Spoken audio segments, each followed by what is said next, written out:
요한계시록 강의 네 번째 2부를 시작하도록 하겠습니다. 우리가 방금 1부에서는 에베소 교회가 예수님으로부터 어떤 칭찬을 들었는지를 살펴봤죠. 그들이 여러 가지 어려움, 내적인 어려움과 외적인 어려움, 내적인 어려움이라고 하는 건 악한 자들, 또 거짓 사도들, 니골라당들이 일어나서 교회를 굉장히 어지럽게 하고 거짓된 가르침들, 잘못된 어떤 진리들을 펼치고 그래서 교회를 굉장히 혼란스럽게 했다는 걸 우리가 살펴봤고, 이제 외적인 어려움은 이제 우상숭배, 에베소가 아데미 여신을 섬기는 가장 대표적인 도시였고, 그냥 도시 전체가 그냥 우상숭배로 만연했던 찌들어 있던 그런 도시였고, 더불어서 황제 숭배까지 강요당하는 그런 상황 가운데 있었다고 하는 것을 우리가 살펴봤습니다. 그러니까 그런 어려움 속에서도 에베소 교회가 사도 바울로부터 들었던 그 복음, 그 진리, 하나님의 말씀을 희석시키거나 또 타협하거나 왜곡시키지 않고 그들이 그 진리를 잘 지켰다, 인내하고 오래 참으면서 그 복음을 변질시키지 않았다라고 하는 것에 대해서 예수님께 칭찬을 들었던 교회이지요. 그러나 안타깝게도 칭찬만 들은 것이 아니라 책망도 들었던 교회가 에베소 교회입니다. 그래서 2부에서는 에베소 교회가 어떤 그 책망을 들었는지에 대해서 같이 살펴보는 시간을 가지기를 원합니다. 자, 우리 4절을 보시면 이렇게 말씀하고 있죠. 그러나 너에게 나무랄 것이 있다. 그것은 내가 처음 사랑을 버린 것이다. 그러니까 첫사랑, 처음 사랑을 버렸다라고 말씀하시죠. 이 설교는 참 어릴 때부터 많이 들었던 것 같아요. 여러 목사님들이 이 말씀을 가지고 첫사랑의 회복, 그 처음 사랑의 회복에 대한 얘기를 참 많이 하셨는데, 저도 어릴 때 많이 그 설교를 들었던 기억이 있습니다. 자, 그러면 처음 사랑을 잃어버렸다고 말씀하시는데, 그 다음 보면 5절에 뭐라고 돼 있어요? 너희들이 어디서 떨어졌는지 생각하고 회개하라는 거죠. 회개하라. 그러니까 가던 길을 돌이키는 거, 슈브라고 하는 건 가던 길을 돌이키는 거를 말씀하죠. 그래서 첫사랑의 회복을 얘기하는 거죠. 근데 그렇게 하지 않으면, 회개하지 않으면 어떻게 해요? 내 촛대를 그 자리에서 옮기겠다라고 예수님이 경고하고 있고 또 권면하고 있는 말씀이죠. 그래서 4절은 책망, 5절은 권면이라고 이렇게 정리할 수 있어요. 그래서 그 칭찬을 우리가 살펴봤고, 그 다음에 책망은 첫사랑을 버린 것이고, 권면은 회개하라는 것, 그리고 회개하지 않으면 촛대를 옮기겠다는 것에 대해서 우리가 지금 방금 확인했습니다. 자, 그러면 첫사랑을 잃어버렸다, 처음 사랑을 잃어버렸다는 것은 어떤 의미일까요? 그게 의미하는 것이 무엇일까요? 대부분 많이 이 설교를 들었기 때문에 익숙하게 알고 계신 부분이 있을 거예요. 열정, 처음 열정, 하나님을 향한 사랑, 하나님을 향한 헌신, 하나님을 향한 열정, 그런 식으로 이제 우리가 익히 알고 있는데, 자, 에베소 교회가 처음 사랑을 버렸다, 첫사랑을 버렸다고 할 때 이 첫사랑이라고 하는 것은 복음과 관계되어 있는 겁니다. 그러니까 복음의 메시지에 대한 열정을 잃어버렸다는 거죠. 그래서 에베소 교회의 초점은 교리의 그 순전함을 내적으로 유지하는 데 있었다. 그러니까 그거는 칭찬을 받았다는 거예요. 그들은 그 부분에 대해서는 예수님께 칭찬을 받았어요. 그들이 교리의 그 복음의 또 하나님 말씀의 순전함을 그 내적으로 잘 간직하고 여러 가지 방해 또 도전 또 위험이 있었음에도 불구하고 그것을 잘 간직한 것에 대해서는 칭찬을 들었지만, 너무 그러다 보니까 아마 이제 좀 외부적인 관심 또 외부적인 열정, 그걸 우리가 이제 복음 전도의 열정 혹은 영혼 구원의 열정이라고 얘기할 수 있을 건데, 그런 열정들을 잃어버렸다는 거죠. 그것을 상실했고 외부 세상에 대한 관심을 상실했고, 그래서 책망을 받는 것이 틀림이 없다는 것입니다. 자, 이것은 그리스도가 1절에서와 같이 자기 자신을 소개한 이유다. 우리가 앞에서 이 부분을 잠깐 얘기했습니다. 1부에서 그 예수님을 소개하고 있는데 교회마다 7교회마다 예수님을 7가지로 소개하고 있잖아요. 근데 그 예수님의 소개와 뭐와 연결되어 있다고요? 교회가 받는 칭찬이나 혹은 교회가 받는 책망과 연결되어 있다는 거예요. 그러니까 의도적으로 그 교회의 문제와 연결해서 예수님이 누구신지를 소개하고 있다. 근데 에베소 교회를 향해서는 뭐라고 소개되어 있습니까? 7금초대 사이를 거니시는 분이라고 소개하고 있죠. 그러니까 오른손에 7별을 쥐고 계시고 7금초대 사이를 거니시는 분이라고 소개하고 있다는 거예요. 자, 그래서 주님과의 관계에 있어 중요한 역할은 외부 세상에 대한 증언의 빛을 반사하는 일이다. 자, 촛대가 뭡니까? 촛대. 촛대는 어두운 방안을 환히 비추기 위해서 가장 그 높은 곳에 혹은 가장 가운데나 그런 곳에다가 이렇게 그 촛대를 세워놓잖아요. 그래서 그 촛대를 통해서 등불이, 그러니까 촛불이 비춰지게 되고 그 방안, 어두운 그 방안을 환하게 비추는 것처럼 그 여기서 말하는 촛대라고 하는 것, 그리고 그 촛대가 비춰야 될 빛이라고 하는 것은 외부 세상에 예수 그리스도가 누구신가, 또 예수 그리스도가 어떤 분이신가, 또 예수 그리스도를 통해서 시작된 하나님 나라와 구원과 또 하나님 나라의 그 완성이 무엇인가라고 하는 그 복음을, 그 하나님께서 하신 놀라운 일들을 증언해야 되는 그 사명이 교회에게 주어진 거죠. 근데 그 역할을 감당하지 않았다는 것입니다. 자, 그 부분을 조금 더 살펴볼 건데, 그리스도에 대한 열렬한 사랑 때문에 우리는 교회 밖의 사람들을 사랑하고 그들을 구원하기 위해 애쓰는 법이다. 그런데 에베소 교회는 이것을 잃어버렸다. 그렇죠? 그래서 하나님을 향한 사랑, 그리고 그 하나님을 향한 사랑 때문에 이웃을 향한 사랑으로 연결되어지죠. 이건 동전의 양면이고 이거는 수레의 양바퀴입니다. 어느 한 부분만 강조할 수 없고, 그러나 우리가 순서적으로 보면 하나님을 향한 사랑이 있기 때문에 이웃을 향한 사랑으로 흘러가게 되고, 이웃을 내가 사랑하기 때문에 어떻게 해요? 우리가 그 영혼들을 구원하기 위해서 전도하게 되고 복음을 나누게 되는 거죠.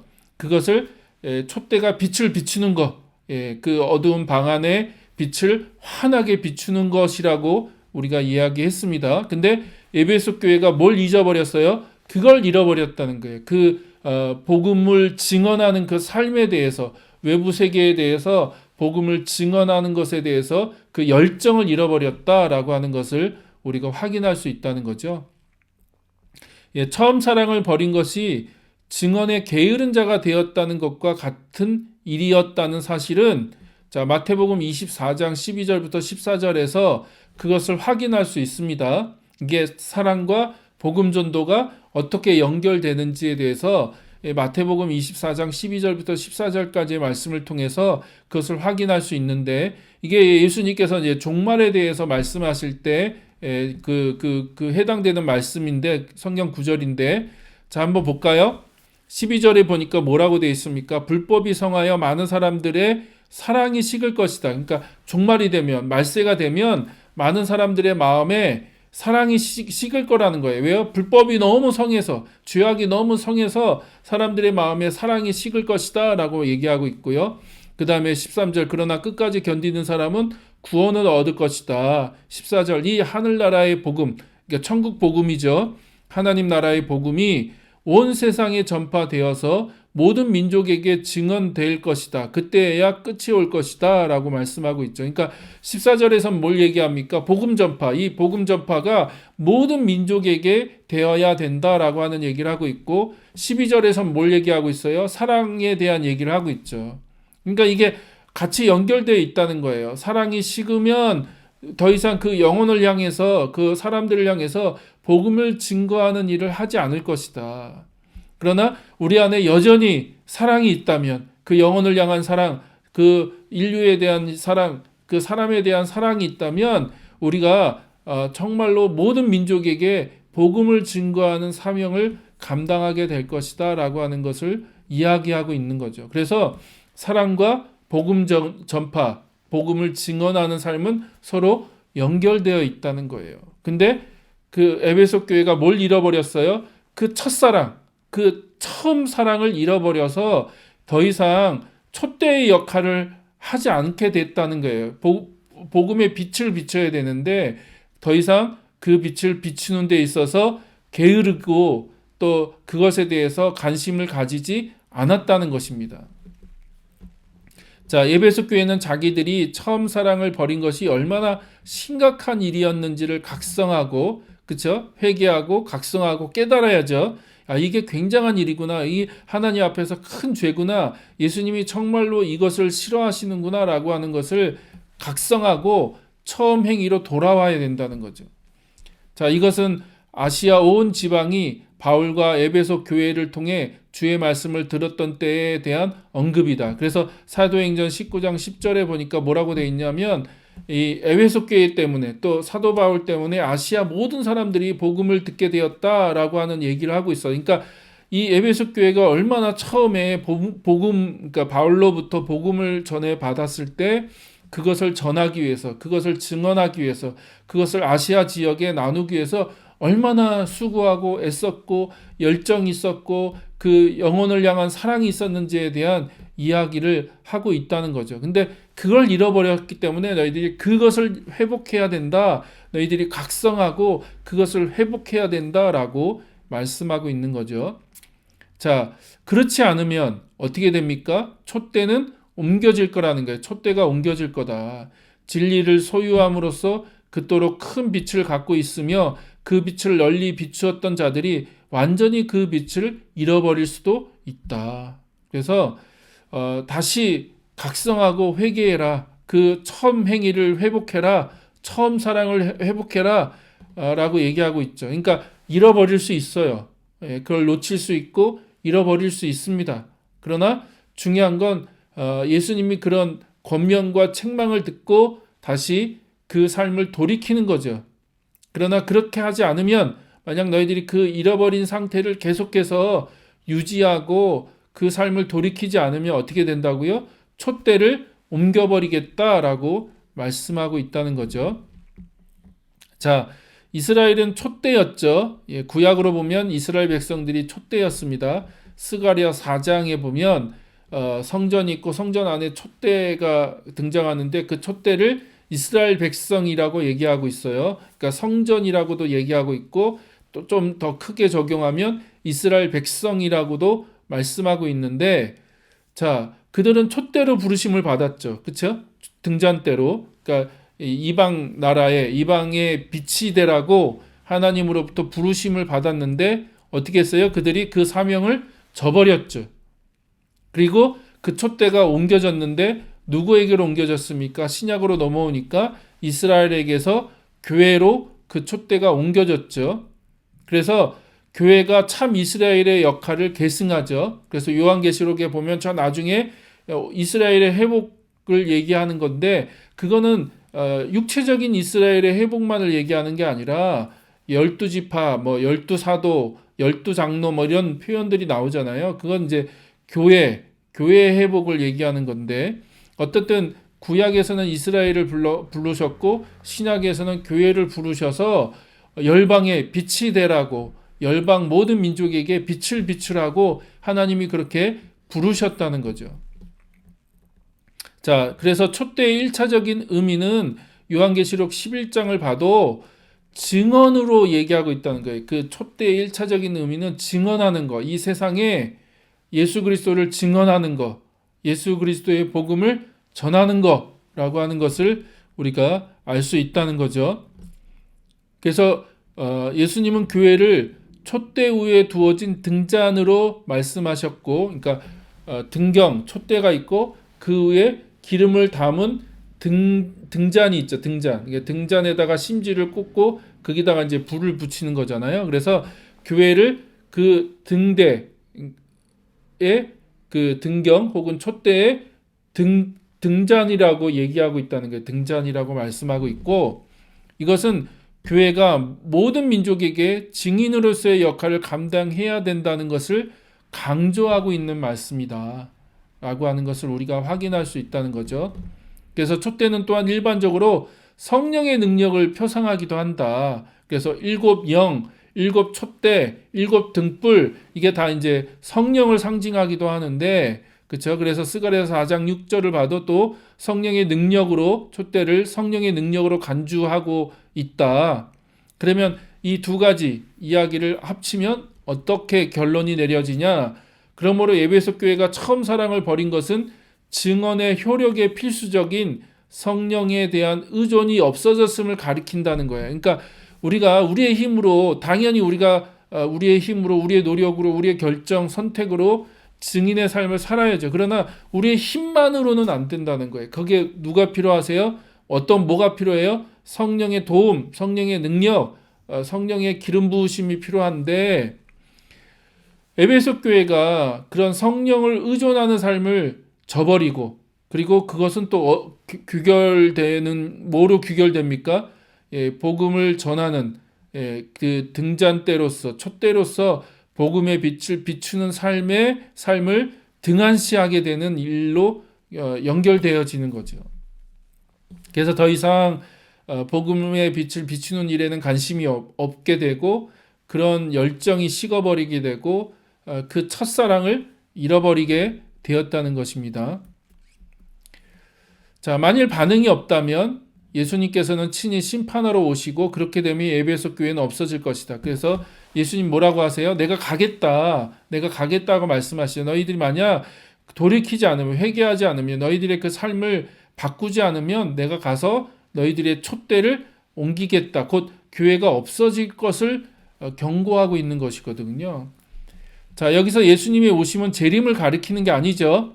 재림은 저 나중에 이제 예수님이 다시 오실 거예요. 지금은 이제 보좌 우편에 앉아 계신 예수님이 온 천하 만물을 통치하시고 다스리고 계시는데, 누구를 통해서 이 세상 만물을 다스리십니까? 에베소를 보니까 교회를 통해서 그 일을 하신다는 거예요. 근데 그 교회가 그 첫사랑을 잃어버리고 복음을 증언하는 삶을 살지 않는다고 한다면 예수님이 찾아오시겠다는 거예요. 현재적인 얘기죠. 현재. 그러니까 미래의 재림을 얘기하는 게 아니라 현재적인 얘기입니다. 너희들에게 찾아가서 내가 너희들 가운데 그 촛대를 옮기겠다라고 말씀하고 있다는 거예요. 그래서 그런 촛대를 옮기겠다는 예수님의 말씀은 실제로 교회가 세상에 대한 증언의 빛의 역할을 못하게 하신다는 것을 암시한다는 거죠. 이것은 그리스도의 재림 이전에 그렇게 하신다는 뜻을 함축한다. 그러니까 꼭 마지막 때, 예수님이 마지막 다시 오시는 그날에만 심판이 있는 게 아닙니다. 예수님은 지금도 심판을 행하고 계세요. 더 이상 예수님의 몸으로서 그 촛대의 역할을 하지 않는 교회, 등불의 그 역할을 하지 않는 교회에 대해서는 예수님이 찾아가셔서 그들을 심판하시겠다, 촛대를 옮겨버리시겠다라고 하는 말씀을 하고 계시는 거죠. 그래서 만일 예수님이 에베소 교회에 이렇게 오실 준비가 되셨다면 역사 전체에 걸쳐 비슷한 심판 아래에 있는 다양한 교회에 반복해서 오시는 것이 틀림없다. 그래서 예수님이 계속해서 지금도 찾아오신다는 거예요. 교회들 가운데 찾아오셔서 교회들 안에 있는 죄에 대해서 책망하시고 말씀하시고, 그들이 그 죄에 대해서 돌이키지 않으면 그 교회들을 정말로 없애버리시는, 좀 말이 과격하긴 한데 촛대를 옮겨버리시는 일들을 예수님은 지금도 행하고 계신다. 그래서 영원한 교회는 없습니다. 영원한 교회는 없어요. 영원한 교회는 없다. 정말로 그 교회들이 처음에는 열정을 가지고 시작했지만, 그러나 그 열정을 잃어버리고 그들 안에 헌신을 잃어버리고 그 어떤 종교적인 것으로 굳어져 버린다면 예수님은 그들을 버리실 수도 있다는 거예요. 촛대를 옮겨버리실 수도 있다는 거죠. 그래서 새로운 자들을 통해서 예수님이 하나님의 놀라운 그 역사, 복음의 역사를 새롭게 시작하실 수 있는 분이시다. 그게 어떻게 보면 인간 역사에 반복되어진 일이죠. 지금까지의 그 역사 가운데 계속해서 그 일들이 교회의 흥망성쇠가 반복되어져 왔습니다. 어쩌면 지금 이 코로나 시대가, 저는 조심스러운 얘기지만 그런 시대가 아닐까 생각합니다. 우리가 회개하지 않으면 예수님이 촛대를 옮겨 버리실 수 있는 그런 시기가 우리가 지금 그 앞에 놓여 있는 거 아닌가라고 하는 그런 고민들. 그래서 진지하게 우리가 고민할 수 있었으면 좋겠습니다. 우리가 이렇게 해서 두 번째 에베소 교회를 향한 책망을 살펴봤습니다. 그들이 어떤 칭찬을 들었고, 그리고 그들이 어떤 책망을 들었는지 또 어떤 권면을 들었는지 우리가 살펴봤고요.